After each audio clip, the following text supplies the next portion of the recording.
ట్రైన్‌లో first AC ఎలా ఉంటుందో తెలుసా? ఇలా. అరుణాచలం వెళ్ళడానికి మేము ఇది బుక్ చేసుకున్నాం. జస్ట్ కపుల్‌కి మీద కింద 2 బెడ్‌లుంటాయన్నమాట. వేసేసుకోవచ్చు. ఎంటైర్ ప్లేస్ మనకే. ఇలా మేమొచ్చి ఎక్స్‌ప్లోర్ చేస్తుంటే కింద కిచ్ కిచ్ అని సౌండ్ వస్తుంది. ఏంటా అని వంగి చూస్తే అక్కడ ఎలుకలు పట్టుకోవడానికి బోనేశారు. అండ్ ఆ బోన్‌లో ఒక ఎలుక ఉందన్నమాట. బతికే ఉంది. సౌండ్‌లు చేస్తుంది. నాకైతే పిచ్చ భయమేసింది.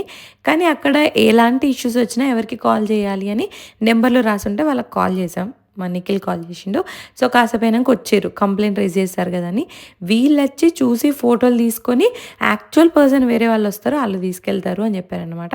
సో, ఇతను యాక్చువల్ పర్సన్. ఫస్ట్ నేను నార్మల్‌గా తీస్తే ప్యాడ్‌తోని తీస్తాను. ప్యాడ్ మీద ఇట్లా గుంజుతుంటుంది. అది కదులుతుంది. అది కదులుతుంది. అది మెదులుతుందిరా. అట్లా స్టార్ట్ అవ్వడంతోనే ఎలకతోటి ఇదేంటి ప్రయాణం ఇలా స్టార్ట్ అయింది అనుకున్నాం. కానీ ఎలక మంచిగా చేసింది. ఏంటంటే ఈ ఎలక తీస్తున్న టైంలో భయపడి నేను పక్క క్యాబిన్‌లకి పరిగెడితే అక్కడ మాకు ఒకరు పరిచయం అయ్యారు. వాళ్ళ వల్ల మా ఎంటైర్ ట్రిప్ మ్యాజికల్‌గా జరిగిందనమాట. అదంతా తెలుసుకోవాలి అంటే ఫుల్ వ్లాగ్ చూడండి.